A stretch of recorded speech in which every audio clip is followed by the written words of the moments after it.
Hi guys, good morning! Kamusta po kayong lahat? I do hope you're okay. Disclaimer agad tayo mga idol, ang video ito ay para lamang po sa may bukas ng kaisipan at may malawak na pang-unawa. Kaya kung ikaw ay wala po nito, maaari na lamang po mag-skip at mamili ng mga videos na nararapat po para sa inyo. And today's vlog ay...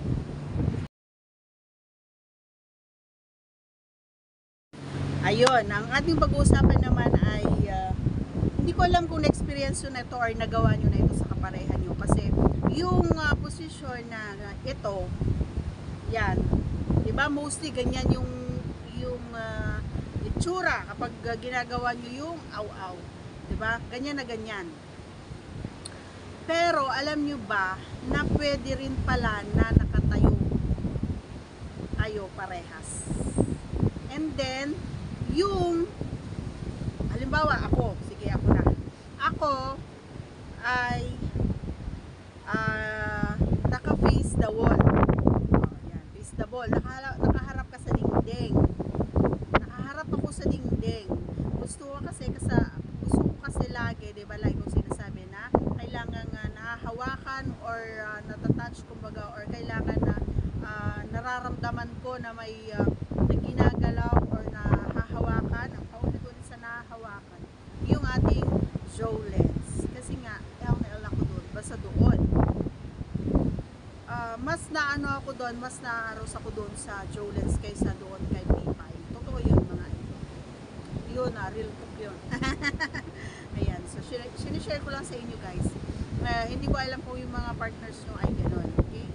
Hindi naman kami pare-parehas ng nararamdaman. Basta ako yun. At syempre, alam yun ang partner ko, kaya lagi niyang ginagawa niya yun. And yun, balik tayo doon sa sinasabi ko na aw-aw. So, minsan kasi, di ba, kaya lagi kong sinasabi na ayaw ko yun. Gawa nga ng kapag malaki or mataba, masakit. Oo, lalo-lalo na kapag isinagat ni Junjun. Kasi, so, nag-try ako nang nakatayo kami and naka-face of the wall ako, and mas ano pala yun, nakakapagod siya, and mahirap siyang gawin mga idol, kasi nga mahihirapan si lalaki na ipasok kasi nga naka-face ka. Pero ang sikreto noon, ang technique doon mga idol is medyo medyo iusli mo yung kanyang balakang, ganon, and then tutulungan mo siya, no? Medyo i-open mo ng ganon. Yan, i-open, halimbawa ito yung balakang, i-open mo ng ganon doon sa may pipay mismo. So, ikaw yung mag-open dong pipay mo sa likod. Ikaw yung gaganon mo yung kamay mo, ganyan, gaganyan mo. So, ikaw yung gaganon. And, habang ipinapasok naman niya si Junjun kay Pipay, is nakahawak naman siya doon sa Jugelia. And, huwag mong tatantanan, huwag mong pigilan ang paglalaro doon kay Jolens, kasi masarap kasi yun. Tingnan mo, nararamdaman ko na ngayon, ang sarap niya. Diba, nagkukwentuhan pa lang tayo pero nasasarap. Ay, grabe, my gosh, para tayo tsura.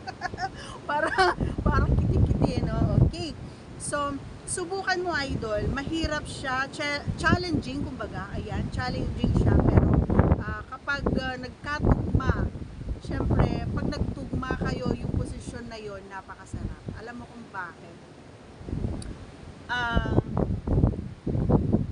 Gaya ng sinabi ko, mas masarap kasi kapag na-challenging, yung nahihirapan kayo parehas, yung hindi nyo alam yung gagawin nyo, kung paano kayo matatapos. Ang sarap ng ganun na eksena. Subukan mo.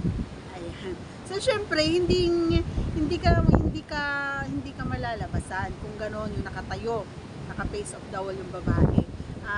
Syempre parang yun parang warm up lang yun. Pero pag alam yung malapit na kayo, yung alam mong bibilisan, syempre itataas mo na yung binti.